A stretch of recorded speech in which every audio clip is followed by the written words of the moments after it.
really incredibly away.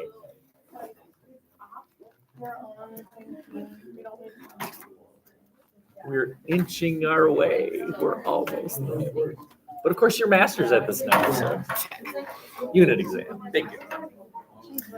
Okay, so this is a map which is sort of fascinating because when I throw out the word immigrant to you, what I imagine you picturing is really dirty people from Eastern Europe showing up in New York Harbor looking at the Statue of Liberty, and then they probably have polio, and then they get involved in gang activity and all that stuff. And that's all 100% accurate. But it's also deceiving because immigration certainly did dominate the East Coast, mainly New York. Almost all immigrants that arrived on the East Coast went to New York. No immigrant arrived in the South. That they didn't need the labor, right? They have a slave system. They don't need cheap labor.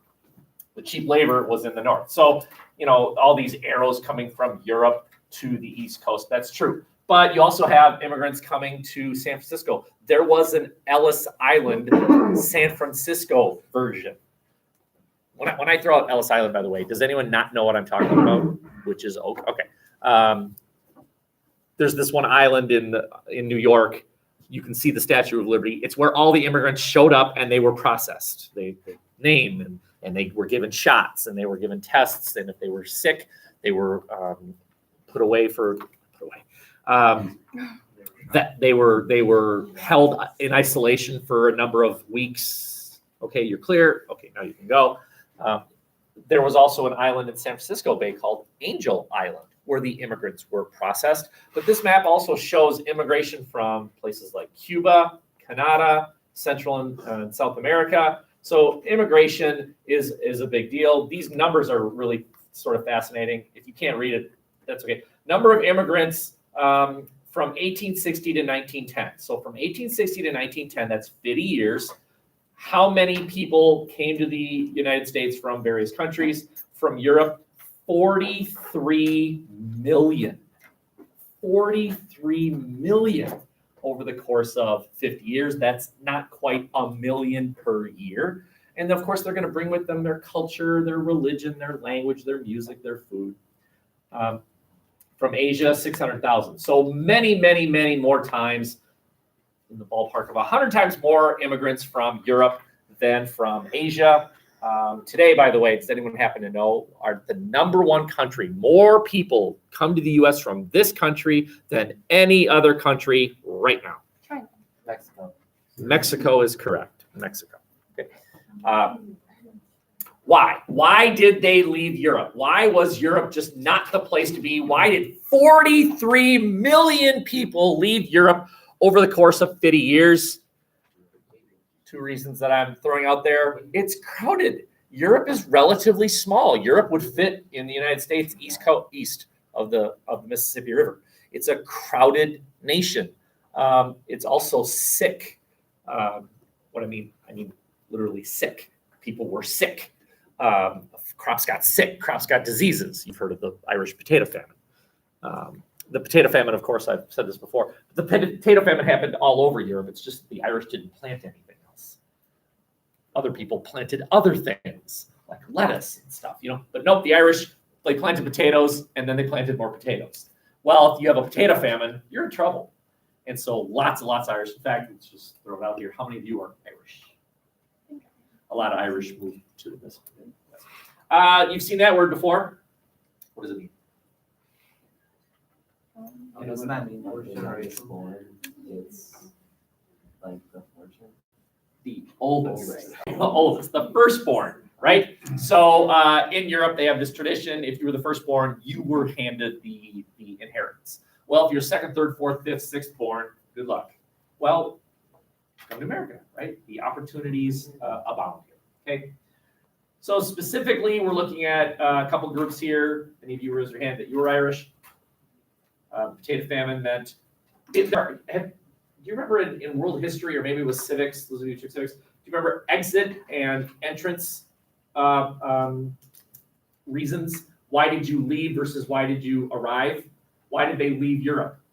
Because of famine. Well, why'd they come here? Because of economic opportunity, because of family, right? You went to where your cousin went. Do you know, for example, the Twin Cities is the leading location of the Hmong outside of their native homeland, which if you want to know, Hmong land is Vietnamish right there. The Twin Cities is outside of that area, the number one location where Hmong immigrants arrive. Why? The weather is nothing like Vietnam here. It's cold here. Why are they here? Anyone happen to know? Take a shot. Go ahead. Well, I know why a bunch of them came here, but I don't know why like, the first people came. Tell me why the bunch came here. Because the Hmong came to America, like where the Hmong at, and they told them in Minnesota, so they went to Minnesota. You got it, right? The second and third waves arrived in Los Angeles and said, where are the Hmong at? And Minnesota. All right, let's go to Minnesota. But he asked a good question. Why did the first Hmong come here? And that's a little bit more complicated, if you want to know. During the Vietnam War, the Twin Cities had lots of religious groups go to Vietnam and volunteer as sort of a service. And then when the Vietnam War was over, they were invited to come to the Twin Cities. And there we go. There we get the ball rolling, right? So, okay. The Irish's problem was no one liked them.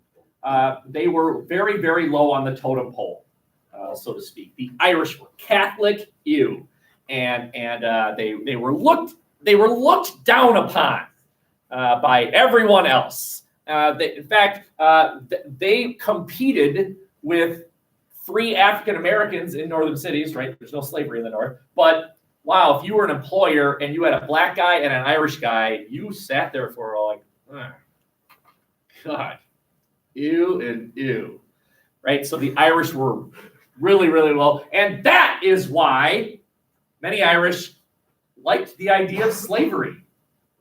Not because that removes the competition, right? If you're a slave, you're not going to take my job.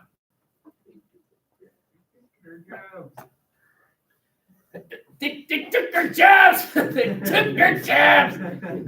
Okay. The second group we're specifically looking at are German. How many of you are German? Yeah.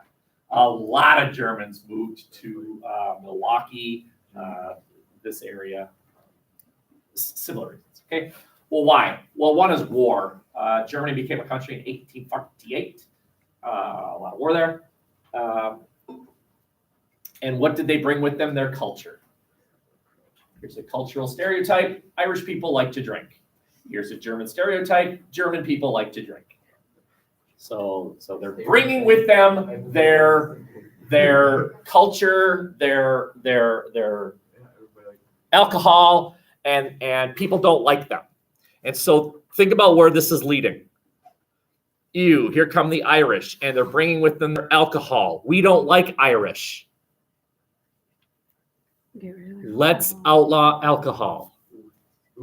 See where this is leading? Okay, so this is leading to prohibition, right? The people who favored prohibition were anti-German and anti-Irish.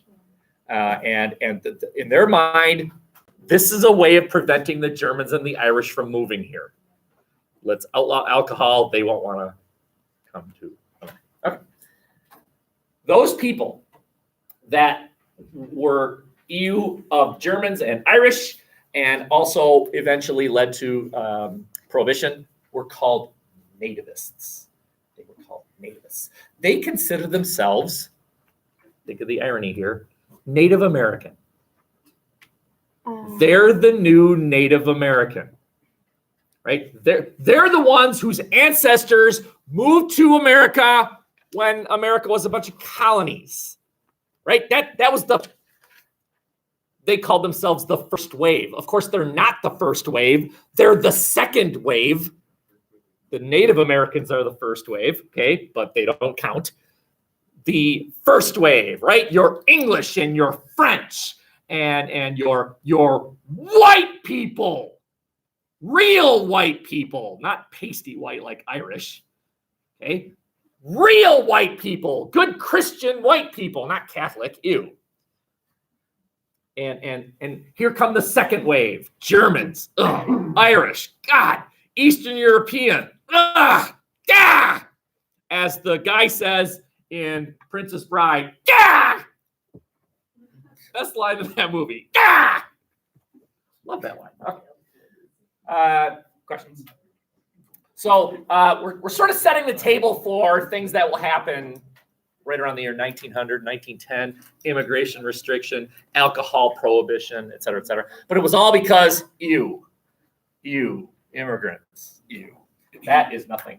Okay, so let's play with this. I'm going to give you a good, 30 seconds. I want you to really look at this picture. This picture ran in newspapers at the time, and look at it, but then look again. Are you sure you see what you think you see? Look again. What are those things? I'll just throw out some questions here. Those look robotic. Those like the plague masks almost. All right. So this is a slide called anti-foreignism. And so let's just throw out, what are these things? Those are alligators, right? But look again.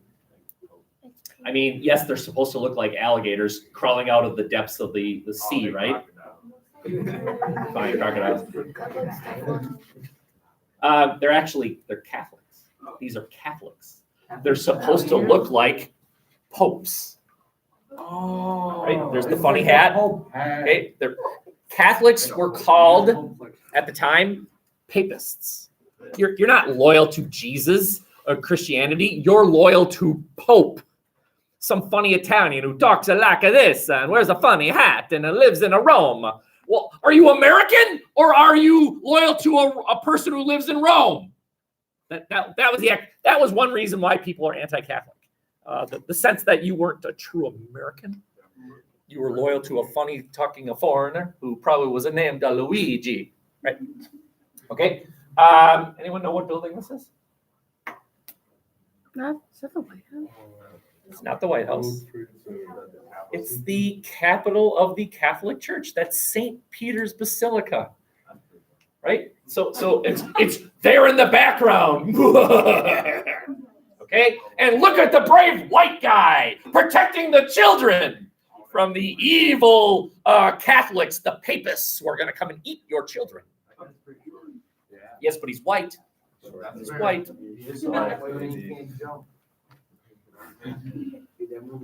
Nativists. Nativists were real Americans. I can't believe this is the first time I'm writing this down, but I do believe it is. These real Americans, these descendants of the first wave, I believe the second wave, were wasps. They were like That is a wasp. evil bees. They're like evil bees. White, Anglo, Saxon, Protestant. White, Anglo-Saxon Protestants. These are the descendants of the original European immigrants. We're not counting the Spanish. You, Catholic. Later on, about 30 years, 40 years later, Hitler would rename these people Aryans. They're the same. White people. Pure white people. Not tainted by Catholic. Ew. Or alcohol. Ew. Now, if you're thinking, wait a minute, wasn't Hitler German? And wasn't German one of the ew? Yeah, don't get into details. Okay. When you're the one, that's part. You always count your group. Yeah. What are we gonna do today? Right. Any of you have those groups, and then there's that annoying person that just tags along. Hey, what are we gonna do today? That was Hitler. Hey. Okay. Here's a flag. Native Americans. Look at the irony. They called themselves Native Americans, and they did not want that new group arriving on the shores. And if you were to walk up to them and say, but didn't your ancestors do that? Shut up. They put the ends on the backwards. Native That's is the right, first and correct. but then the other end. You're talking like you want to join, racist. No. You have no proof. The nativists were politically active. They voted. They endorsed. There were people that ran from city to city saying, vote for me. I've been endorsed by the nativists. And the crowd was like, well, all right, that sounds pretty good to me. They formed a political party. They called themselves the Know Nothing Party. The Know Nothing Party. Big break time. Anti-foreign. They're for white people. I mean, later on, Hitler would take these ideas and create the Nazi Party. It's the same thing, right? Same thing. So we have a strand here as well.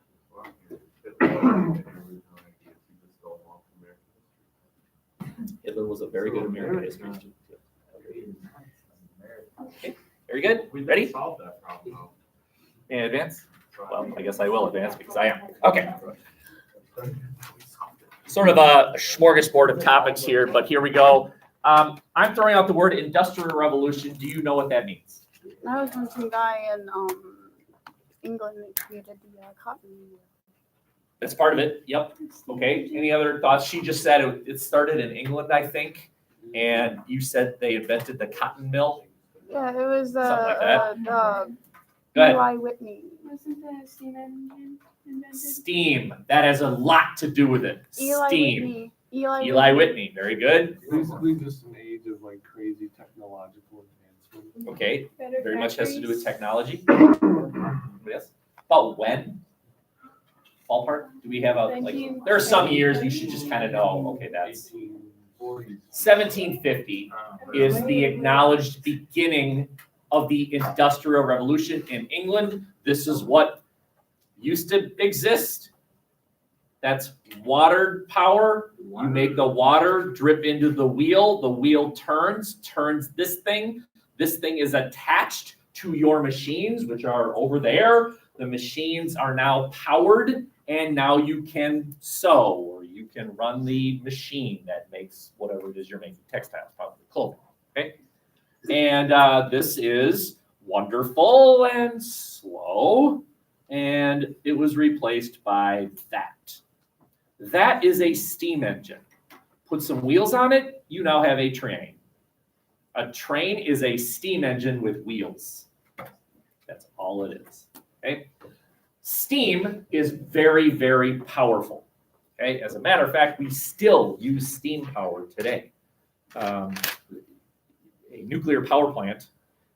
All power plants do is create heat. That's the thing you want, heat. You want heat because heat makes steam, and steam makes the engine go round, okay? Try this at home. Go home, fill a pot with water, put it on the burner at high, and then put a lid on it, and with bare hands, it must be bare hands, hold the lid down.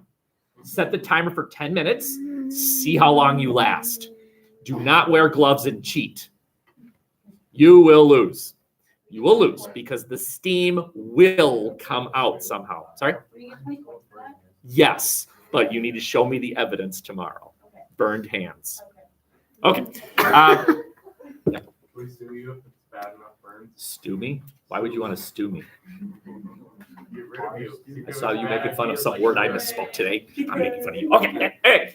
A nuclear power plant is simply where they split atoms, which generates a lot of heat. The heat then is put under water. The water is made into steam. The steam is sent through a tube to a series of magnets surrounded by metal. When you make magnets surrounded by metal spin, it makes electricity. Electricity. That's what a power plant is. A power plant is steam making metal spin inside of magnets, which creates electricity.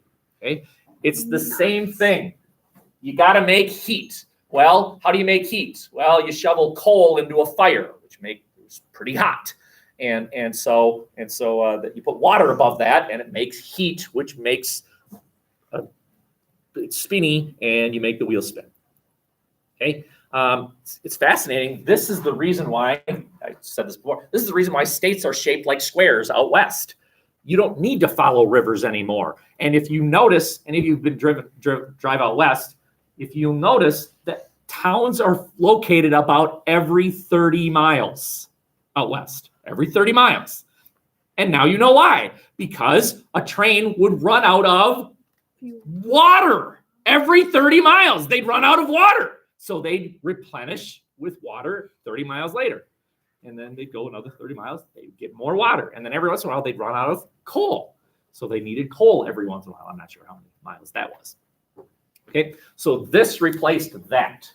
So we're going to generate steam from coal. Coal will produce a lot of heat. We will now have steam. And now we can make choo-choo trains, and we can mass produce textiles, clothing. Okay. The replacement of water with steam is the Industrial Revolution. Oh, sorry about that. But now, we can now create factories that mass produce things. And this takes off in the one location that has all the geographic advantages available to it, the US. This is where the US passes. Not only England, Europe itself is because of the Industrial Revolution, because we have room. We have room to grow. Westward expansion allows us to expand and make choo-choo trains and then take advantage of the land, the natural resources of the land, including coal, water, cotton.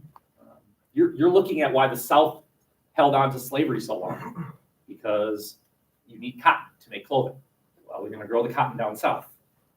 So we need slaves to pick the cotton. Okay, any questions here? One slide left.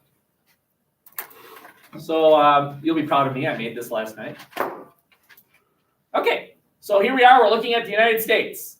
And we have the factories over here. This is where they take the cotton and they make it into clothing or whatever. Okay, and the cotton's down here. And what's over here? That's where my steaks get grown. So we're going to grow the food over here. We're going to have the factories over here. And we're going to have the cotton down here. We just need to get the various things to the right locations. Does that sound familiar? I will walk over there, and you see that red thing over there? I will suddenly discover that you were robbed of 5 extra credit points. That one thing you did a long time ago, it suddenly occurs to me that it's 5 points better than what I thought it was 10 seconds ago. If someone could look at this and say, this sounds a lot like something else we looked at, where one thing was over here and another thing was down here, the labor was down here, and the food was over, and we just needed to get it to the right spot. That should sound familiar. Yes? Very good. The triangle trade, the whole system between Africa that provided the labor, Europe that had the capital, and America where they grew the stuff, similar thing. Nice job. Give me that. That one thing you did is suddenly, I just really like it a little more now. There you are. Good work. Okay. So we're going to produce food and produce the cotton. The cotton will be shipped north. If you're writing this down, fine, but did you know cotton was grown in the South? And did you know they didn't eat cotton? That the cotton had to be shipped north to be made into clothing? If you're thinking like, well, yeah, duh, then why are you writing things? But I mean, the real purpose here is for you to see that there's an economic relationship that exists. The South grew cotton. They shipped it north. The North made it into clothing. And we need a way to travel between one region and another. Well, that means canals. That means railroads. That means regular roads. And eventually that means cable. The ability to communicate, right, over long distances. Are we familiar with the dot and dash communication system? What was that called again? Morse code, named after a guy named Code. No, Morris, right? The Morris code, right? Okay, so the United States creates this enormous train system. More railroad miles in the US than all of Europe combined. Okay? This is where we pass Europe, all this stuff. Okay. Well, we got to feed those factory workers, so that's why we grow cattle. We grow cattle out here. And then the North makes them into finished products, and now you can wear clothing. Okay, it's all bound together. That means you're going to grow your cattle out here, right? When you played cowboys and Indians when you were a child, that was wrong. You should have been playing cowboys and farmers, because those were the two groups that fought each other. Were there some Indians? Sure. But the farmers are trying to grow their crops, and the ranchers are trying to get their cattle from there to there. Well, your crops are in the way. So a farmer one day invented this thing called barbed wire to prevent the cattle from trampling my crops. And then the rancher invented this thing called the barbed wire cutter. And then they invented the gun, and then they shot each other.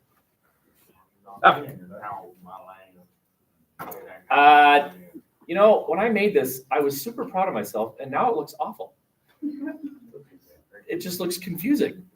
But do you get the general idea that the cotton was grown down here by slave labor? They sent it north to be made into finished products. And then from the north, they sent it everywhere as finished products. And then the cattle and the crops were grown in the Midwest. And we need to bind this all together with roads, canals, choo-choo trains, and eventually a communication system, the wire, right? The cabling so we can communicate this. We're creating this economic system that binds the country together. You're now looking at why some Northerners were not opposed to slavery, right? That's how we get the cotton. Okay, any questions? Wonderful. Put that away. That's all the notes we have for today. Look at all the time that we have today. Isn't that wonderful? That's just glorious. This class is not over for another. It's Blue Book now. Oh, you want to take a break? Let's take a nice minute break here. So, need to go get a drink or 3. 4. You're gonna be a delightful wife someday. I'll chat with you in 3 minutes. 5. All things Blue Book in 3 minutes. Only if I get 5 minutes. Is Britain still a monarchy at this point? Okay. Was Canada a monarchy? Canada was part of Britain until when Canada was granted independence. Canada did not fight a war for independence; they were simply granted. Maybe that's why they're so nice. That could be.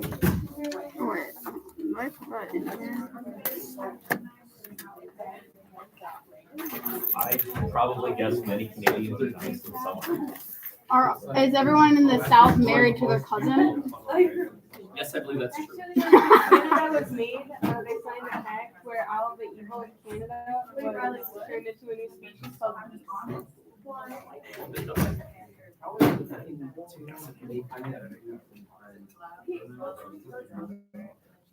That's why they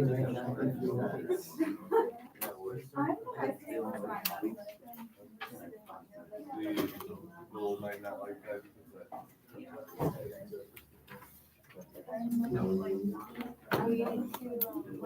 I should have NHS look at this. Well, even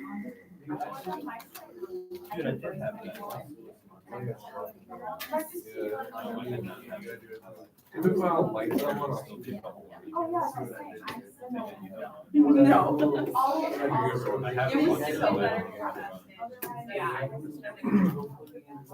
Otherwise, our society collapses. We have nothing.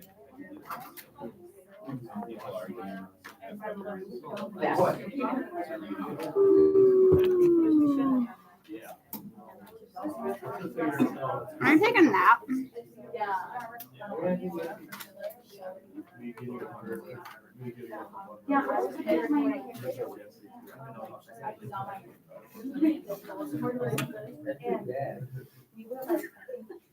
It's like if your neighbor and missing half of the words. Being an adult sucks. I have to take my birds to the vet today. It's gonna be $200. Being an adult sucks. Being an adult sucks. $200. Wait till you have to do laundry and cook dinner and pay the mortgage. I already wash laundry and cook My dinner. birds weigh a pound each, and it's gonna cost $80 for physical exam. She said I already do laundry, and then $40 to have fours or You cook dinner there? Well, it depends. Like, when I was Okay. Let's begin. So we're going to do a similar exercise. I am simply going to have you look at your paragraph where you are agreeing with the view of the political party, and I'm simply having you look at it the way I'm going to look at it, which is this way. Okay, and I'm just going to talk you through it, right? That's all I'm going to do. So here we go, and hopefully it's color coded, and please do submit it for me for credit. I'm sorry. Well, the first one you already submitted. Sure, you did.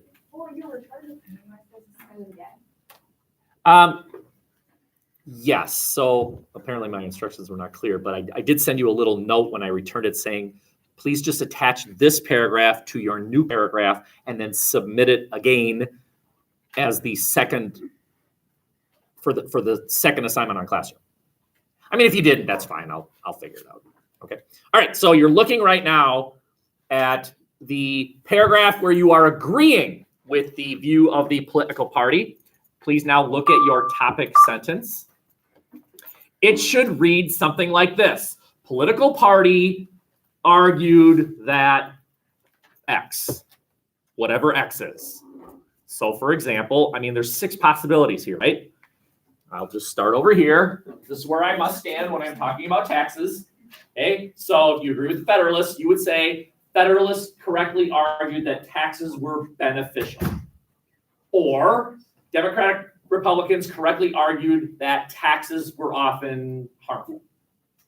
Something like that. Or if your topic was attempted limits on speech, Federalists correctly argued that the federal government sometimes was justified in limiting speech. Or Democratic Republicans correctly argued that the federal government should not be able to limit speech. Or if your topic was state versus federal government, Federalists correctly argued that states should never be able to nullify federal law. Or Democratic Republicans correctly argued that states should be able to nullify federal law. It's one of those 6.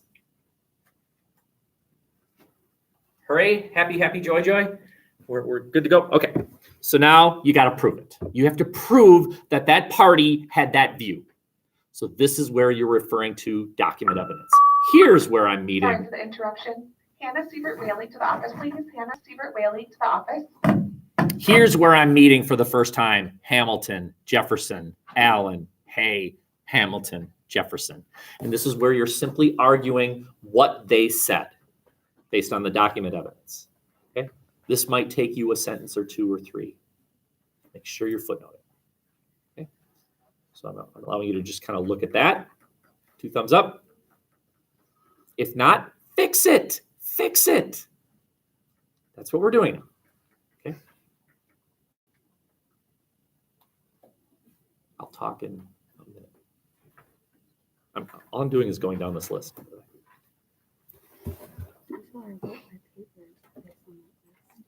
That's good.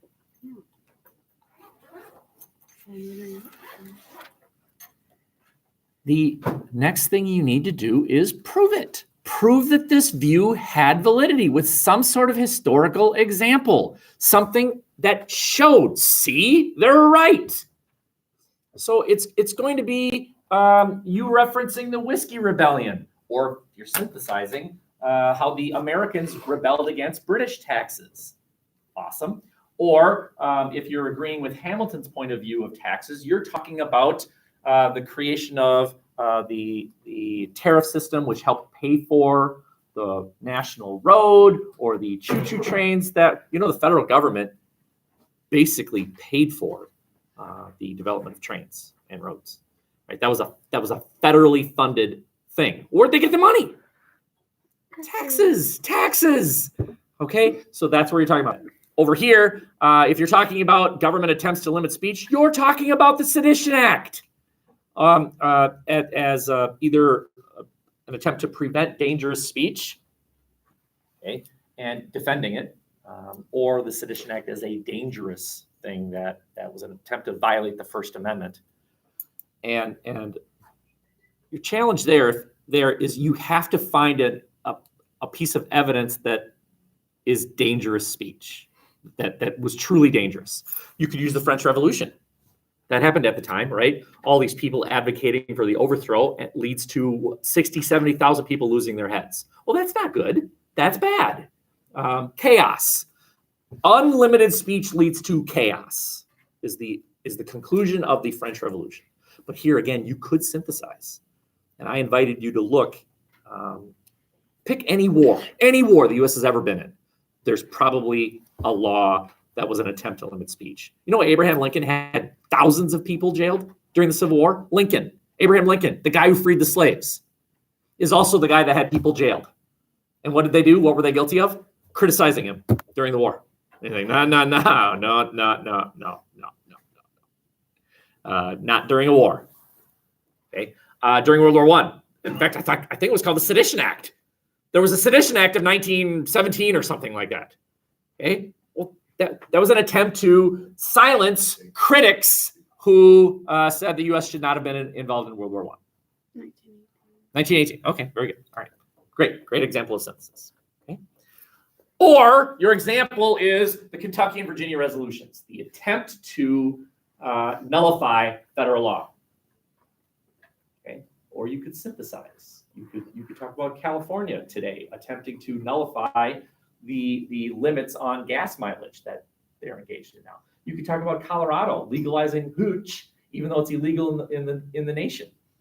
What was it someone showed me yesterday? It was fascinating. Something about that. Shoot.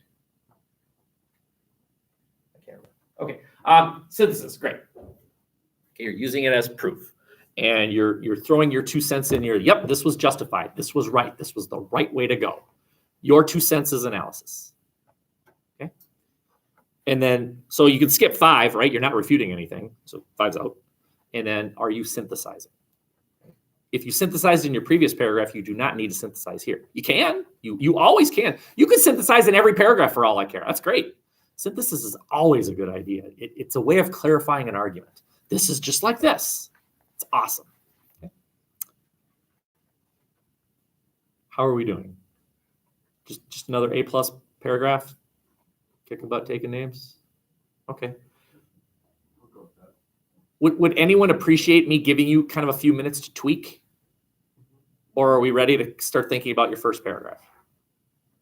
Why don't I give you 5 minutes? I'll give you 5 minutes to just sort of think about both paragraphs that you've supposedly written, show it to a neighbor, say, hey, what do you think about this? Is this clear? Kind of fix it, kind of write it. So I will talk again. We'll start thinking about paragraph number 1 when the big hand is on the 2. Yes, sir. Oh. Do I have my glasses? No, I don't. Or my glasses? What do I do with my glasses? Who stole my glasses? Your mom. Are you saying my mom's a thief? Yep. Exactly what I'm saying. You're probably right. She's deaf. Oh, on June 6th. I wish this room were there. Yeah.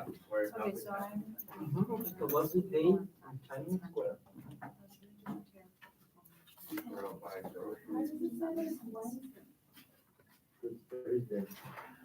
It's an example of synthesis because it was slightly later, but it makes perfect sense.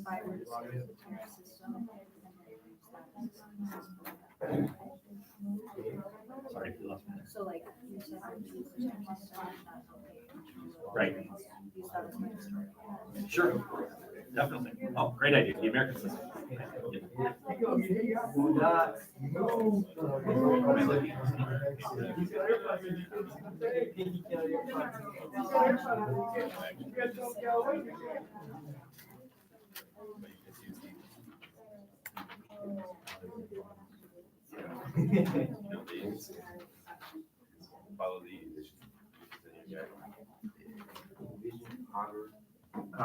I think it's fine. The only thing I'm not quite seeing is what's your conclusion? What should I conclude? You should read the application. I should be concluding that if Martin Luther King was unjustly arrested for what he did, then these Democrat Republican newspaper editors are also unjustly arrested. Right, just add that.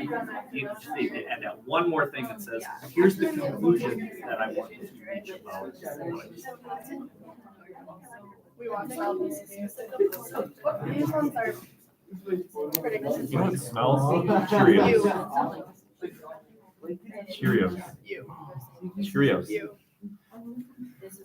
So, if I talk about the KKK as my historical example, then like is that like synthesis in like the same way? It's like It's synthesis. oh, is it? So like Why wouldn't it be? So your synthesis can be historical evidence? Yes.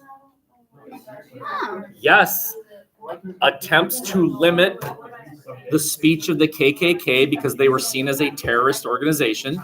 And what you're concluding is, hey, look, the federal government can limit KKK speech, then that means that the federal government can limit speech. And the Sedition Act was, as a result, justifiable. Nice. So I did synthesis in both paragraphs. Great. I think I actually did more than just. What do you mean also form? So it's already a thing. Yeah. It's already been revamped. Yeah, I've done synthesis in both paragraphs. Though. Depending on our topic, not just taxes. The fact that all the And you skin said heads that sat down and said, you hey, do, maybe we should be skin heads. Right, everything's gone. No, that's getting started.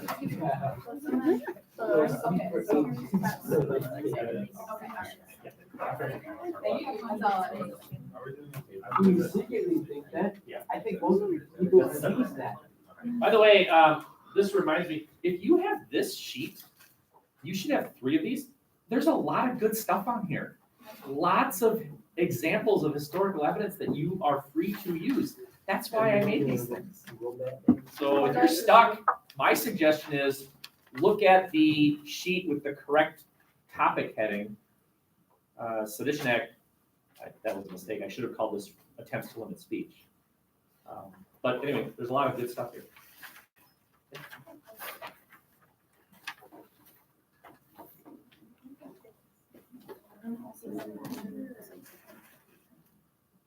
Your synthesis example is used to refute. Yeah, no, just make sure that you have your 2 cents in there saying this shows. You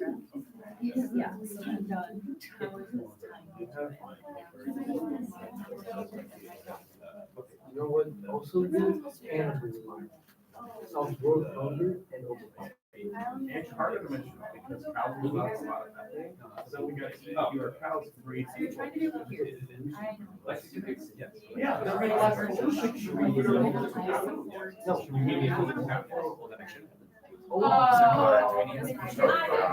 I'm a little like more. What quotes? Yes. Sure you would. How do I talk about cannibalism? You know, I like to play the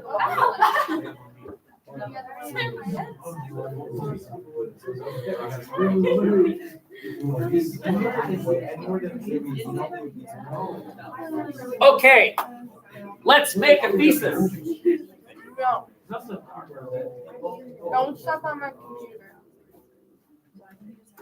So I remind you that long ago, we had you write an attempted thesis about pepper and amante based on 2 different points of comparison. One was ingredients and then one was atmosphere. And then I showed you 3 different thesis statements, and we all concluded this one's god awful. This paper will compare and contrast two pizza places. Tells me nothing. There's no identification of what you're comparing. There's no identification of the two sources of comparison, and there's no judgment. I am now telling you that your thesis statement needs those three things.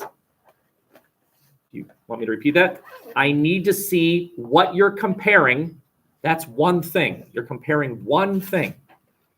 I need to see both groups that have an opinion about that one point of comparison, and I need to see judgment, who you think is right. Okay, so here's an example, right? Pepper and Amante. Well, instead of Pepper and Amante, you're going to have Federalists and Democratic Republicans, right? And the point of comparison here, they're comparing ingredients and atmosphere, but you don't need to do that. You're only comparing the view of the Democratic Republicans with the Federalists over one issue, whatever your issue is: taxes, attempts to limit speech, state attempts to nullify federal law. Okay.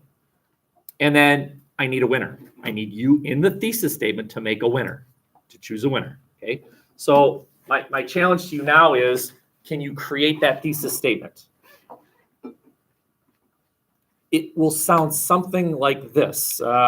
While the Democratic Republicans pish posh, comma, in truth, the Federalists correctly argued beep bop, period. Okay. While this appears to be true, comma, this is really true, period. Can you create your thesis statement based on it? Okay. Blah, blah, blah, blah, blah. Okay. And then I want us to try and write a first paragraph, which I will create a space on Classroom, and you will submit. When's a fair due date for this? Your essay starts Wednesday. Tuesday. No. Monday. Have Monday. Yeah, but we also have to practice writing your concluding Do paragraph. that tomorrow and have them both do Monday. Friday. You want me to have things due Monday? That means Sunday night. weekend homework. Yeah, but we gotta get it done. I could have them both do Tuesday. Then we can just talk about it tomorrow. Okay, all right, I'll do that. So I'll make both, well, in essence, I'll make the whole thing due as a formative, just as your good faith attempt, due Tuesday. We'll talk about this today. We'll talk about the fourth paragraph tomorrow. Your first introductory paragraph needs three parts: hook, roadmap, thesis. Okay. Your hook is somehow bringing me in. Are you going to tell me a little story that you're going to conclude in the fourth paragraph? Awesome. Are you going to ask lots of good questions? Awesome. I've seen it before where a student wrote a story about this raging racist who, I mean, again, this is a true story, who tried to speak in downtown Chicago after World War II. He was a Nazi. And the city of Chicago arrested him. And he said, what did I do? All I did was attempt to give a speech, and their conclusion was, nope, your speech, if we allowed you to do so, would lead to violence in the streets. So they arrested him. And his argument was First Amendment. And then that led into the wonderful essay that the student wrote about the Federalists' attempt to limit speech and the Democratic Republicans arguing you can't limit speech even if it's an offensive speech, and then going back and forth, and then in the concluding, finish the story of whatever happened to this guy.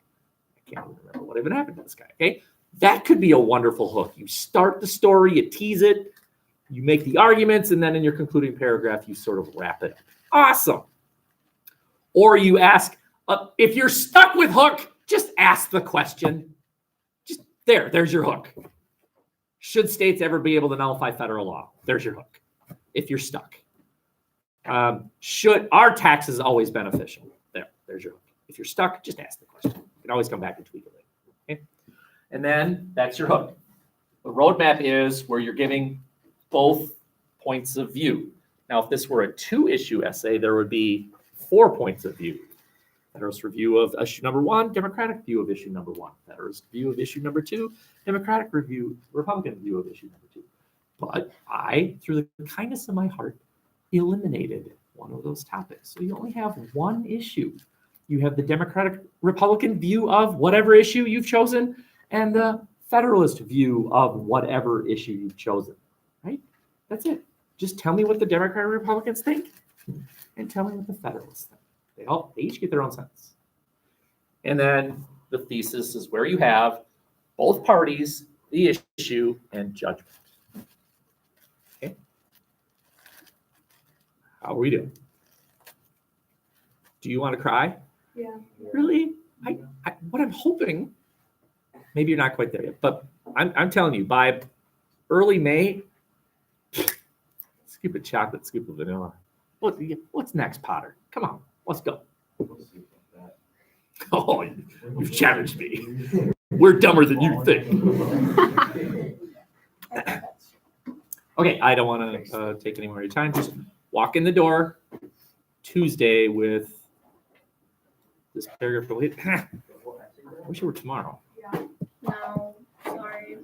Are you? Are you sorry though? See, I don't think you're sorry. Your mom. That wasn't a good comeback. That's gold, man. No. Never can defeat your That mom. was like In the history of humanity, your mom is the greatest